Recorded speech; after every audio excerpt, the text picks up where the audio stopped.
X भूल आया या यूं ही बेवकूफ बनने का मूड था। मुंह कुछ कहता उससे पहले ही उस लड़के ने अचानक घूंसा मारा, सीधा मुंह के फेस पर। पंच इतना सॉलिड था कि मुंह के नाक और होंठ से खून बहने लगा, जो फ्लोर पर गिरने लगा। बुली ने सार्कास्टिक हंसी के साथ फिर ताना मारा, क्या स्पेक्स बेच दिए पैसे के लिए या फिर खो दिए जैसे हमेशा करता है लूजर। पर मुंह हिला तक नहीं, वो एकदम काल्म खड़ा रहा।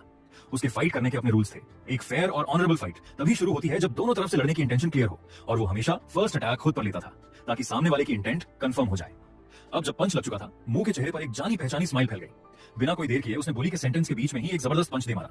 लड़का पूरी तरह ऑफ गार्ड था। पंच सीधा उसी इंटेंसिटी से लगा जैसा अभी अभी मुंह ने खुद झेला था। लेकिन जैसे ही मुंह ने अपना हाथ पीछे खींचा, उसकी बाह में तेज दर्द उठा, जैसे मसल्स फट रहे हों।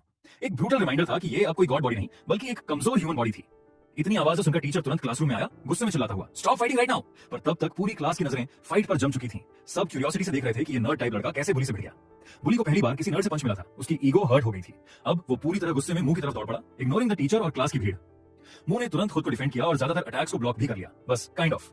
वो सोच रहा था अगर मेरी रियल बॉडी होती तो ये फाइट तो कब का ओवर हो चुकी होती। उसने गॉड पावर्स एक्टिवेट करने की सोची, पर वो काम ही नहीं कर रहे थे। ये रियलाइजेशन उसे डिस्ट्रैक्ट कर गया और अगले ही सेकंड में उसे फिर से एक पंच पड़ गया। हालांकि ये उतना पेनफुल नहीं था, पर अब बुली रुकने वाला नहीं था जब तक मुंह को रिग्रेट ना हो जाए। दूसरी तरफ मुंह को रियलाइज हुआ कि अब उसकी हालत सीरियस है, ना पंचेस लग पा रहे थे ना किक्स, और ऊपर से गॉड पावर्स भी फेल हो चुके थे। उसके पास बस एक ही ऑप्शन बचा था। सडनली मुंह ने अपना सिर नीचे किया, एक एग्जैक्ट पॉइंट टारगेट करते हुए, और इनकमिंग पंच को अपने सिर पर झेला। उसका स्कल ही इस बॉडी का वो पार्ट था जो थोड़ा रिलायबल था। जैसे ही बुली की मुट्ठी मुंह के सिर से टकराई, जोरदार इंपैक्ट से बुली की उंगलियां टूट गईं। दर्द इतना ज्यादा था कि बुली चिल्ला उठा, जैसे कोई बच्चा रोता है। मुंह अंदर से खुद को जीनियस फील कर रहा था। अब इस फाइट को खत्म करने के लिए मुंह ने बुली की डिस्ट्रैक्शन का फायदा उठाया। इस बार मुंह खुद आगे बढ़ा, उसके हाथ को पकड़कर अचानक सिर से एक जोरदार हेडबट मारा, सीधा पेट या शायद बॉल्स पर। बुली फिर से पूरी तरह शॉक में आ गया, इतना इंटेंस पेन कि वो संभल ही नहीं पाया। लेकिन मुंह यहां रुका नहीं। एक और तेज मूव में उसने अपना सिर उठाकर बुली के जबड़े पे जोरदार हेडबट मारा। इस बार बुली की आंखें पलट गईं, घुटनों पर गिर पड़ा, एकदम हार चुका लूजर लग रहा था, और फिर बेहोश हो गया।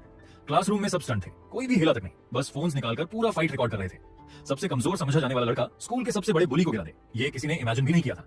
लेकिन मुंह के लिए ये कुछ और था। हजारों सालों में उसने पहली बार किसी से फाइट की थी, अपनी पूरी ताकत लगाकर। एक्सपीरियंस एकदम अनरियल था, पर सेलिब्रेशन का टाइम नहीं था। जैसे ही एड्रेनालिन गया, उसकी बॉडी में जो भी चोट लगी थी, सब एक साथ दर्द देने लगी। उसके मुंह में ब्लड का मेटालिक टेस्ट था, और पहली बार मुंह को भी लगने लगा कि शायद ये सब सह पाना इतना आसान नहीं था। बस एक पल लगा मुंह को ये रियलाइज करने में कि जो हुआ वो उसे सरप्राइजिंगली अच्छा लग रहा था। इतनी लंबी और थकाऊ जर्नी के बाद एक सॉलिड फाइट में इतना दर्द फील करना सरप्राइजिंगली सैटिस्फाइंग था। एक्साइटमेंट सेटल होने के बाद मुंह बेहोश पड़े उस लड़के की बॉडी को देखता रहा, जैसे उसका मन अभी भरा नहीं था। फिर वो उसके पास बैठ गया, शायद इसलिए कि लड़के ने उसे इतना टफ फाइट दी थी। मुंह ने सॉफ्टली बोला, थैंक्स। लेकिन तभी एक अनएक्सपेक्टेड चीज हुई। मुंह झुका, मुंह वाइड खोलकर उस लड़के का ईयर काट लिया। खून चारों तरफ स्प्लैटर हो गया, और मुंह ने सिर्फ काटा नहीं,